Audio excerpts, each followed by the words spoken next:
देखो, एक बात जानती हो जी कि हमारे सनातन धर्म की सबसे बड़ी खासियत क्या है?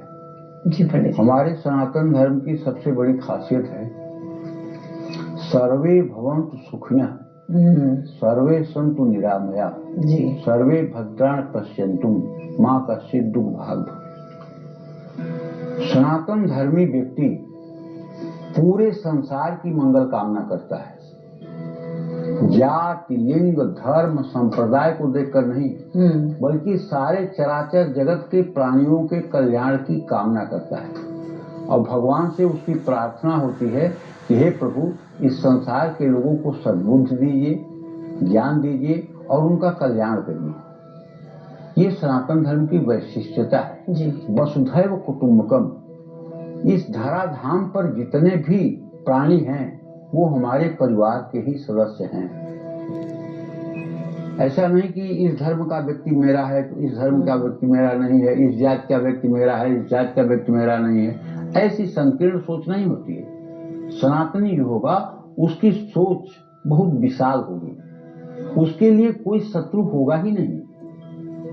यही बात गीता में भगवान 12वें अध्याय में कृष्ण जी कहते हैं कि अद्वेष्टा सर्वभूतानां मैत्रः करुणमेव च,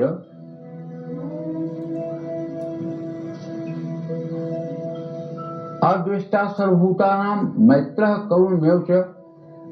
कहने का मतलब कि जो सभी प्रकार के प्राणियों से किसी तरह का द्रोह न रखता हो। जी। आप ईमानदारी से आंख बंद करके सोचिए कि क्या मैं किसी से जलता हूं या कि किसी के प्रति मेरे मन में बैर भाव है? अगर उत्तर आए नो तो आप पास, अगर उत्तर आए हाँ तो अभी आप पास नहीं। जी। निर्ममो निरहंकार सम दुख सुखम क्षमी। इसका मतलब है किसी भी व्यक्ति में या किसी भी वस्तु में या किसी स्थान में आपका मोह न हो। इसको कहते हैं निर्ममो। किसी से आपका मोह न हो। आप दिखावे में किसी के पति हैं, पति का रोल करिए। आप दिखावे में किसी के पुत्र हैं, पुत्र का अच्छा वाला स्वांग करिए। रोल कीजिए। आप दिखावे में किसी के भाई हैं, भाई का अच्छा वाला रोल करिए। लेकिन ना आप भाई हैं, ना आप पति हैं, ना आप पुत्र हैं। आप ईश्वर अंश जीव अविनाशी चेतन अमल सहज सुख राशि। आप उस अविनाशी ब्रह्म के एक अंश हैं। यहाँ आपको एक स्वांग के लिए भेजा गया है। वो स्वांग जो आपको मिला है वो आपको करना है। यहाँ मैं कोई अस्तित्व नहीं हूँ। हमको भगवान ने एक रोल दिया है, तू बैठकर कुर्सी पर ज्योतिष की बातें किया कर, धर्म की बातें किया कर, लोगों को बताया कर। इसमें मेरा कुछ नहीं है।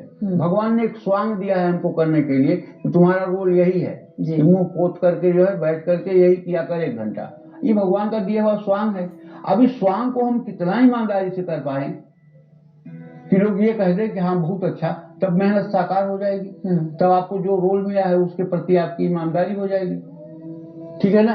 उसी तरह से हमें इस दुनिया में किसी को माँ बनने का, किसी को बहन बनने का, किसी को भाई बनने का, किसी को पुत्र बनने का एक स्वांग मिला हुआ है। निर्ममो, किसी में लेकिन मोह न हो। निरहंकार, और किसी तरह अहंकार न हो। आज ये प्राय देखा जाता है कि लोग पैसे से, रुपए से, गाड़ी से, मोटर से, घर से लोगों का मतलब कि जो है वो कद आंकते हैं। ये बहुत गलत है, ये बहुत घिनौना है। आप क्या जानते हो किसी के बारे में, कैसे मूल्यांकन कर रहे हो? हर समय कीचड़ में कमल खिलता है। अभाव और तंगी में भी कोई संत हो सकता है, भजनानंदी हो सकता है, प्रभु का दास हो सकता है। जी जी। और उसका अपराध करना आपके लिए बहुत भारी पड़ेगा। वैष्णव अपराध, नाम अपराध, धर्मापराध, धाम अपराध, जितने अपराध हैं ये सबके सब मलिन कर देंगे।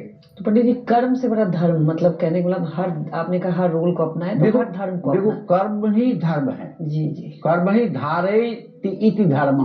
धर्म की जो परिभाषा है ना वो बस इतना ही है, धारयत इति धर्म। जो धारण किया जाए वो धर्म है, जो धारण किया जाए वो धर्म है। तो यहाँ हम सदाचार विषयों को धारण करते हैं, इसलिए वो धर्म है। जी जी। ठीक है। निर्ममो निरहंकार सम दुखम सुखम क्षमी। मतलब दुख और सुख में समान रहने वाला, अपने बराबरी के लोगों के साथ मैत्री करने वाला, अपने से नीचे के लोगों के प्रति करुणा का व्यवहार करने वाला, ये भगवान का प्रिय होता है। जैसे जीव जंतु हैं, चींटी है, कुत्ता बिल्ली है, हाथी घोड़ा है, इन सब जीवों के प्रति अपना कंसेप्ट बड़ा क्लियर रखें, दया का भाव रखें। इन्हें किसी तरह से आपके द्वारा या आपके लिए किसी प्रकार का अहित न होने पाए। इसीलिए बार बार मैं कहता हूं अपने दर्शकों को कि भैया मांसाहार मत करो। मांसाहार करोगे तो आपके खाने के लिए किसी जीव की हत्या हो जाएगी। मदिरा सेवन मत करो, क्योंकि आप अपने में नहीं रह करके बहक जाएंगे।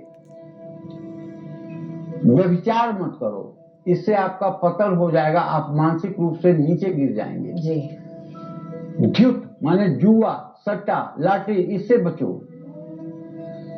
और किसी की चोरी मत करो। किसी का अरबों रुपया पड़ा हो तब भी वो आपके लिए मिट्टी होना चाहिए।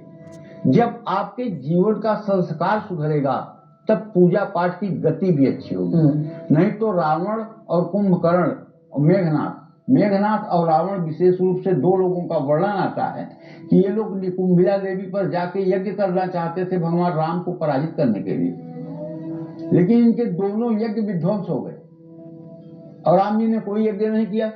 उन्होंने सब पूर्ण लंका पे राज्य कर लिया, इसलिए वो सत्य के पक्ष में खड़े थे, वो सत्य पर थे। तो आप अशुभ कर्म भी करें और देवी देवताओं की पूजा करके आप सोचें कि नहीं मैं मतलब कि महातपस्वी बन जाऊं और मैं सब दुनिया को जीत लूं, ये असंभव है जी। कहीं न कहीं कुछ न कुछ भगवान ऐसा बनाएंगे जिससे आपका भी पतन हो जाएगा। जैसे हिरण्यकश्यप ने तो ये वरदान ले लिया कि मैं ब्रह्मा के बनाए हुए किसी जीव से मरूं ही ना।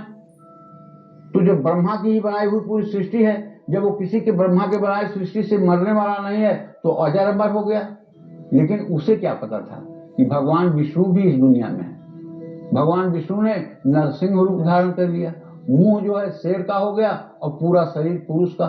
ये ब्रह्मा ने तो सृष्टि में रचा नहीं है। न दिन में मरूं, न रात में मरूं, न घर के अंदर मरूं, न घर के बाहर मरूं। तो सायंकाल के समय घर के चौखट पर, न अंदर न बाहर, न आसमान में न पृथ्वी पर, चीर करके खून पी लिया प्रभु ने। और पूरे देवलोक में सनसनी फैल गई, करी ये कौन सा जीव आ गया सृष्टि में जिसको ब्रह्मा ने भी नहीं बनाया है। सब देवता थर थर थर थर कांपने लगे। और देखो वहीं 5 साल का प्रहलाद जाकर के भगवान के गोदी में बैठ जाता है और भगवान नरसिंह रूप में थे, वो अपने जीभ से जो है वो चाटने लगते हैं प्रहलाद को। तो ये है भगवत भक्तों की महिमा और ये है हमारे श्री हरि का कमाल। तो कहने का मतलब ये है कि आप किसी राशि के हों, लेकिन पूजा पाठ तभी आपकी सफल होगी जब आप अपने को जज करने की, अपने को निरखने और परखने की कोशिश करेंगे। कन्या राशि के जातकों को बताना